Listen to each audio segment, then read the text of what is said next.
Probablemente ya hayas leído sobre el interés compuesto. Probablemente ya entiendas la matemática. Tal vez incluso hayas calculado cuánto dinero tendrías a los 70 años si empezaras a invertir hoy.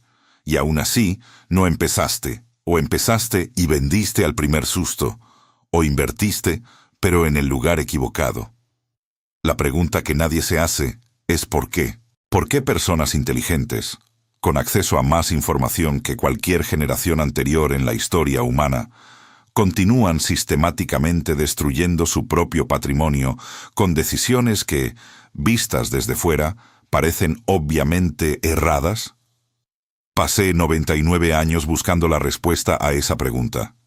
No de forma abstracta, de forma matemática, histórica, psicológica. Y lo que encontré es que el problema nunca fue la información. El problema fue la arquitectura del raciocinio. Existe una diferencia fundamental entre tener datos y saber qué hacer con esos datos bajo presión. El estudio Dalbar de 2025 confirmó nuevamente lo que ya sé hace 60 años. El inversor promedio de acciones estadounidenses ganó consistentemente 3 a 4 puntos porcentuales menos al año que el índice que simplemente podría comprar y olvidar. No ocasionalmente, sistemáticamente, en todos los ciclos de mercado medidos desde 1984. Existe una creencia que contaminó a generaciones enteras de inversores, una creencia que parece razonable en la superficie, pero que, cuando examinas los números con frialdad, revela una de las ilusiones más caras de la historia financiera moderna. La creencia es simple. Quien tiene más información vence. Quien lee más informes, más gráficos, más análisis de Goldman Sachs, más previsiones macroeconómicas, más noticias financieras a las 6 de la mañana. Ese es el inversor que llega adelante. Observé esta creencia consolidarse en los años 50, crecer de forma exponencial en los años 80, cuando la televisión financiera explotó, y alcanzar proporciones casi religiosas en los años 2000 con el Internet. Y ella está matemáticamente errada, de una forma que destruye el patrimonio de manera lenta, silenciosa y prácticamente invisible. Haz la aritmética que nadie hace en voz alta. $100,000 invertidos durante 30 años al 10% anual llegan a $1,744,940. El mismo capital, en el mismo periodo, al 6% anual, llega a $574,349. La diferencia entre esos dos números es $1,170,591. Más de $1 millón que nunca van a existir en la cuenta de jubilación de una persona. Y el culpable no fue el mercado, no fue la elección de acciones, no fue la mala suerte, fue la ausencia de 5 modelos mentales que voy a describir en los próximos 60 minutos, y que, si genuinamente incorporas, cambian permanentemente lo que ves cuando miras cualquier inversión. Pero antes de entrar en los modelos, necesito decir algo que va a incomodar. Entender estos modelos es trivial. Cualquier persona con 2 horas y acceso al Internet consigue listar los modelos mentales de Munger. Puedes encontrarlos en libros, en videos, en artículos académicos. Lo que nadie explica adecuadamente es por qué tu arquitectura cerebral resiste activamente a usarlos en el exacto momento en que ellos más importan. ¿Por qué en el pánico de marzo de 2009, cuando el índice Standard & Poor's 500 había caído 57% desde su pico, el inversor promedio no compró más, vendió? ¿Por qué en diciembre de 1999, cuando el Nasdaq había subido 400% en los 5 años anteriores y cualquier análisis de valor gritaba que los precios eran absurdos, el inversor promedio no redujo posiciones, dobló la apuesta? Esta contradicción entre saber y hacer es el centro de todo. Y la respuesta comienza con el primer modelo. En 1973, el mercado americano cayó 48%. No en 2 años, en 18 meses. Mientras todo analista de Wall Street preguntaba qué comprar, Warren y yo hacíamos una pregunta radicalmente diferente. Preguntábamos qué tendría que ocurrir para perderlo todo. Eso es la inversión. No es pesimismo. Es el modelo mental más poderoso que existe para proteger el capital, y viene de Carl Jacobi, matemático prusiano del siglo XIX, que resolvió problemas que sus contemporáneos consideraban intratables simplemente invirtiendo la cuestión. En vez de preguntar cómo llegar del punto A al punto B, preguntaba qué impediría a alguien salir del punto B de vuelta al punto A. La respuesta para la pregunta invertida frecuentemente contiene la solución que la pregunta directa nunca revelaría. Mi padre era abogado durante la Gran Depresión. Él vio en 1929 lo que sucede cuando personas inteligentes no piensan al revés. Sus clientes no lo perdieron todo porque hicieron apuestas obviamente malas. Perdieron porque nunca preguntaron qué tendría que ser verdad para que sus apuestas buenas fallaran. Esa ausencia de inversión sistemática fue fatal. Y 79 años después, en 2008, vi exactamente el mismo error. Gerentes de fondos con doctorado en finanzas, con acceso a modelos cuantitativos que yo jamás habría conseguido construir en los años 50, cometiendo el mismo error de raciocinio que hombres sin título universitario cometieron en la depresión. Porque el error no es de información, es estructural. Aquí está la aritmética brutal que la inversión revela y que la mayoría calcula mal. Una acción que cae 50% necesita subir 100% para que vuelvas al punto de partida. No 50%. 100. Si tienes $100,000 y pierdes 50%, te quedas con $50,000. Para volver a 100,000 a partir de 50,000, necesitas un ganado del 100% sobre el nuevo capital. La mayoría de los inversores sabe esto intelectualmente, pero en el pánico de 2008, cuando el Standard & Poor's 500 cayó 57% entre octubre de 2007 y marzo de 2009, la misma mayoría vendió en el fondo, garantizó la pérdida permanente y eliminó cualquier posibilidad de capturar la recuperación del 400% en los 11 años siguientes. Piensa en lo que ese número significa concretamente. Un inversor que tenía $100,000 en octubre de 2007 y vendió todo en marzo de 2009, se quedó con $43,000. Si esperó 3 años para reentrar en el mercado, cuando se sintió seguro nuevamente, el índice ya había subido 80% desde la mínima. Reentró con $43,000 en un mercado que se había valorizado 80%. Quien se quedó comprado durante todo el ciclo y había llegado a 43,000 en el peor momento, tenía $192,000 en 2018. La diferencia no fue la inteligencia, fue la estructura de raciocinio.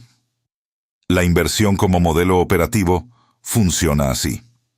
Antes de comprar cualquier activo, listas exhaustivamente los escenarios que harían que esa inversión fuera destruida. No los escenarios improbables, los estructurales. ¿Qué necesita ser verdad para que ese negocio deje de existir en 10 años? ¿Qué cambios tecnológicos podrían volver su producto irrelevante? ¿Qué cambios regulatorios podrían destruir su margen? ¿Qué errores de gestión repetidos a lo largo de la historia de empresas similares podrían repetirse aquí?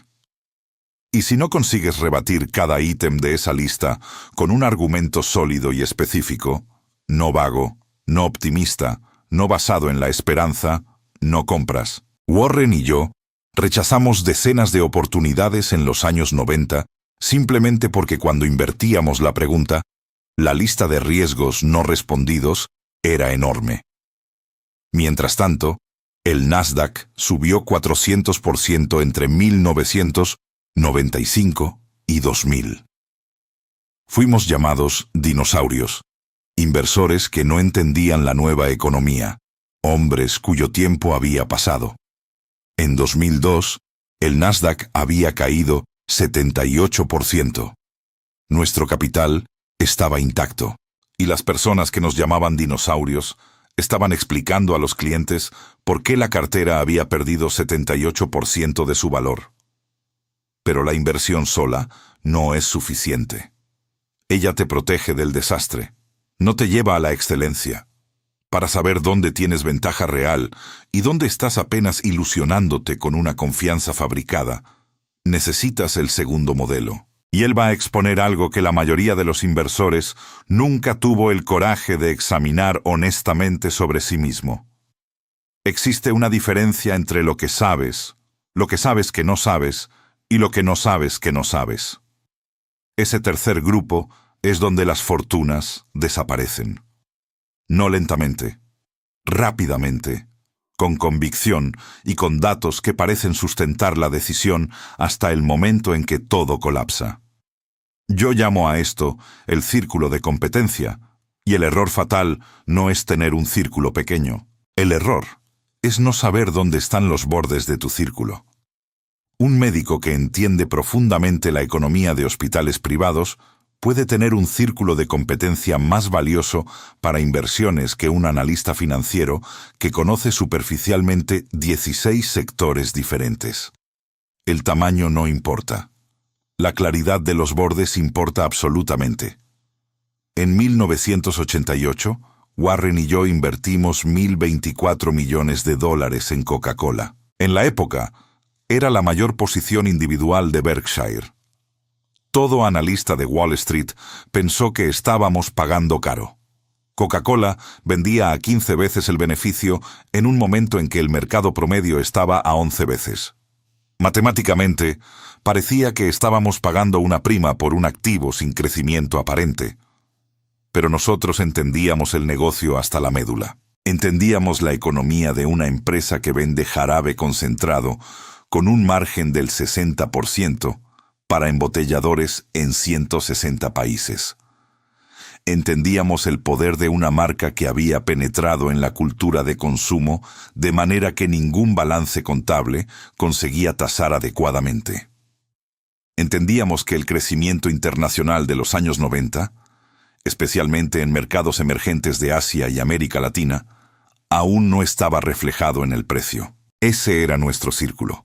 En los mismos años 90, rechazamos sistemáticamente invertir en tecnología. No porque pensáramos que las empresas eran malas, porque no sabíamos cuál de ellas vencería la guerra de estándares tecnológicos que se estaba formando. No sabíamos si Microsoft destruiría a Apple, si Netscape destruiría a ambas, si algún sistema operativo aún no inventado barrería todo en 5 años. Esa incertidumbre estructural, no sobre el futuro del sector, sino sobre quién capturaría el valor de ese futuro, estaba fuera de nuestro círculo. El mundo nos criticó durante 5 años.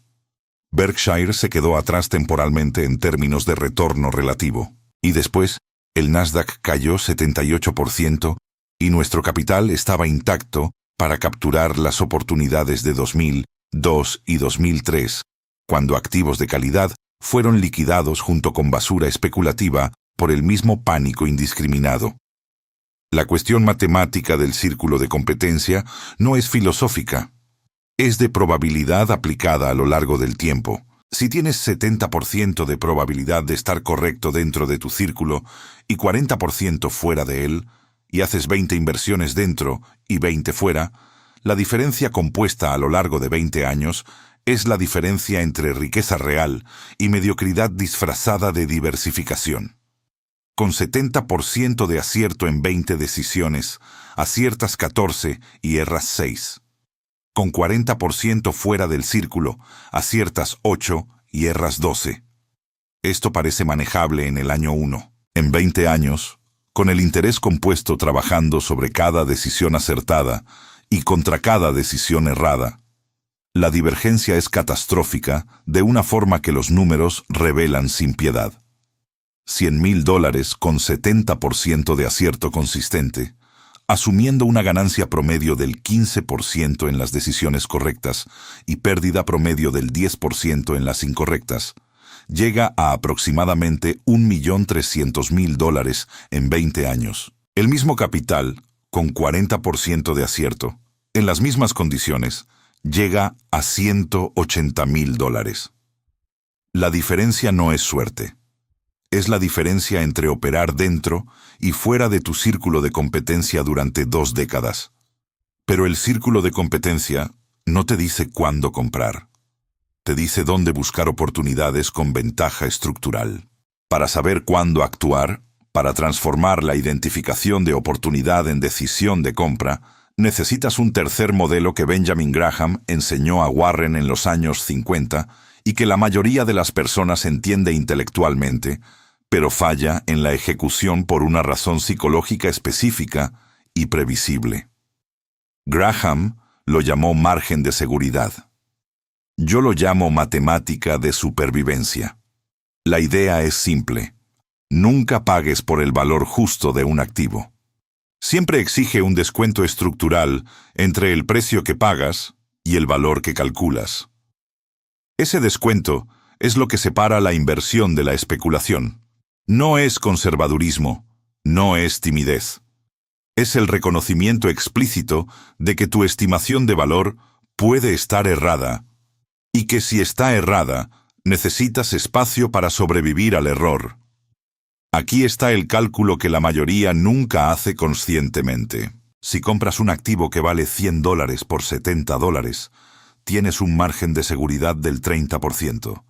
Eso significa que puedes errar en un 30% en tu estimación de valor intrínseco y aún así empatar.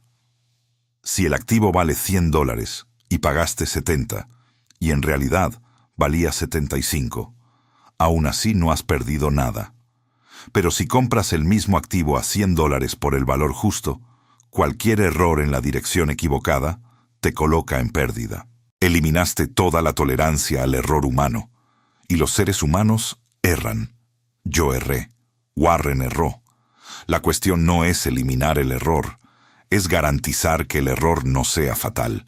En octubre de 1987, el Dow Jones cayó 22,6% en un solo día. 19 de octubre de 1987. Lunes negro. El mayor crash de un solo día en la historia americana hasta aquel momento. En ese día, los activos que Warren y yo habíamos estudiado durante meses, cuyo valor intrínseco conocíamos con razonable precisión, estaban siendo vendidos con 30, 40, 50% de descuento sobre ese valor. El margen de seguridad no fue creado por un análisis más inteligente, fue creado por el pánico de otros inversores que no sabían el valor de lo que estaban vendiendo. Compramos, no porque fuéramos valientes, porque la matemática era obvia para quien había hecho el trabajo antes del pánico. Graham demostró esto en los datos entre 1920 y 1950. Carteras construidas con un margen de seguridad consistente, comprando activos con descuento estructural sobre el valor calculado, superaron al mercado en periodos largos y, más importante, preservaron el capital en los crashes con eficiencia muy superior a cualquier estrategia alternativa. No porque el margen de seguridad evite caídas, no las evita. Cuando el mercado cae un 20%, tu cartera probablemente cae también, pero cae desde un punto de partida donde pagaste menos de lo que el activo vale. Y cuando el pánico pasa, la recuperación es hacia el valor intrínseco, no hacia el precio que pagaste. El problema estructural del margen de seguridad es que exige que compres cuando todo el mundo está vendiendo. Y comprar cuando todo el mundo está vendiendo significa nadar contra la corriente más poderosa que existe en los mercados financieros, que no es la corriente del dinero, es la corriente de la emoción colectiva. Es aquí donde el cuarto modelo entra, y es el más incómodo de todos, porque el enemigo que describe tiene tu rostro. En 1995, di una charla en la Universidad de Harvard que quedó conocida como la psicología del juicio humano equivocado. Listé 25 sesgos cognitivos que sistemáticamente destruyen las decisiones de inversión. No son anomalías raras.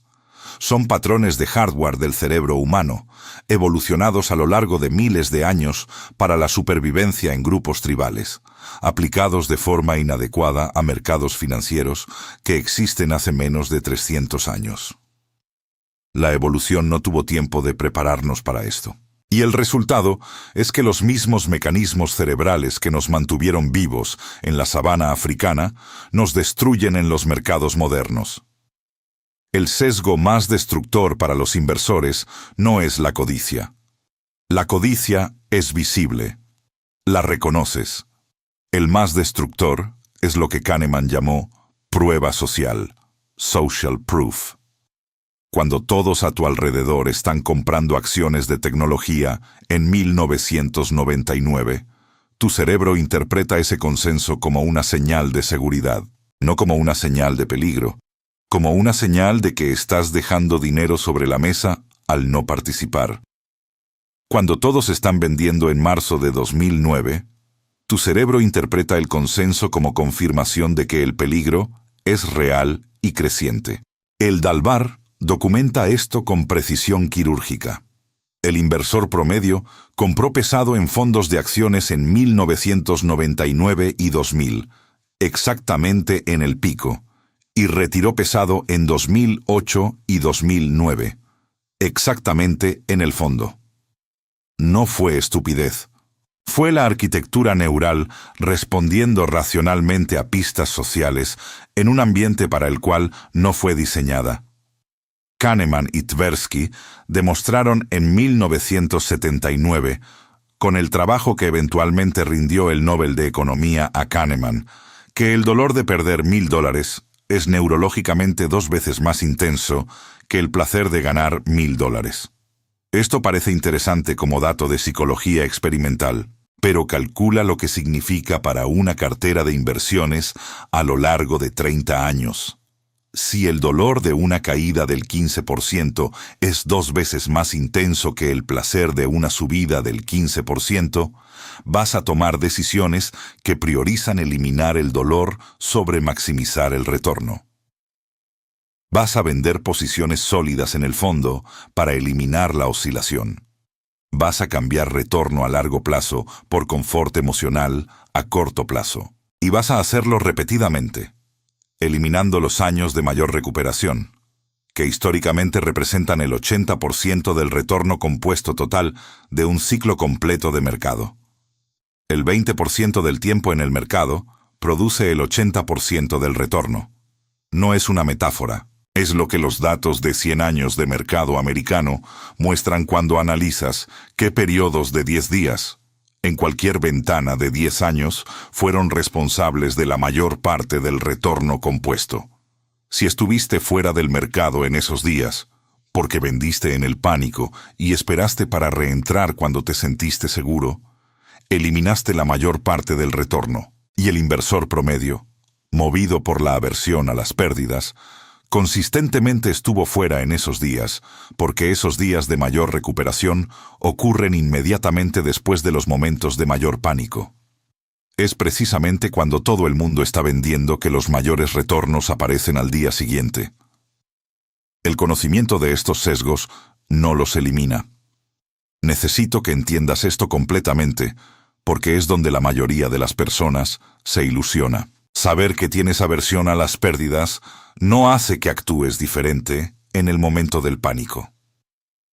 Saber que eres susceptible a la prueba social no te vuelve inmune al contagio emocional cuando tu vecino se está haciendo rico comprando criptoactivos y tú estás parado. El conocimiento no cambia el hardware. Lo que funciona, el único mecanismo que Warren y yo encontramos que realmente funciona, es crear una estructura previa, reglas de decisión formuladas cuando estás calmado, que te comprometes a seguir mecánicamente cuando estás en pánico. En Berkshire, nunca vendemos una posición principal por causa de una caída de mercado. Nunca. No porque seamos inmunes a la psicología, porque creamos la regla antes de necesitarla, cuando aún éramos capaces de razonar con claridad. Pero hay un nivel por encima de la psicología individual que necesita ser comprendido para completar esta arquitectura de raciocinio. Existe un fenómeno que solo emerge cuando múltiples sesgos se refuerzan simultáneamente, cuando fuerzas económicas y cognitivas convergen en la misma dirección al mismo tiempo. Cuando eso sucede, crea tanto las burbujas más destructivas como las oportunidades más extraordinarias de la historia financiera. Yo acuñé un nombre para eso, porque no existía terminología adecuada en la literatura financiera convencional. Lo llamo efecto Lollapalooza, y en 2008 casi destruyó el sistema financiero global. El Lollapalooza no es la suma de múltiples factores negativos, es el producto. Cuando la prueba social, la aversión a las pérdidas, los incentivos distorsionados, las narrativas convenientes y el apalancamiento convergen simultáneamente en la misma dirección, el resultado no es 2 veces más poderoso que cada factor aislado. Es 10 veces, 50 veces, porque cada factor amplifica a los otros en un ciclo de retroalimentación que se acelera hasta el colapso o hasta la oportunidad, dependiendo de qué lado de la convergencia estés. En 1999 y 2000, el efecto Lollapalooza estaba en plena operación en la burbuja de las empresas de tecnología conectadas al Internet. La prueba social empujaba capital hacia el sector porque todo el mundo estaba entrando. Incentivos perversos de los bancos de inversión generaban ofertas públicas iniciales con valoración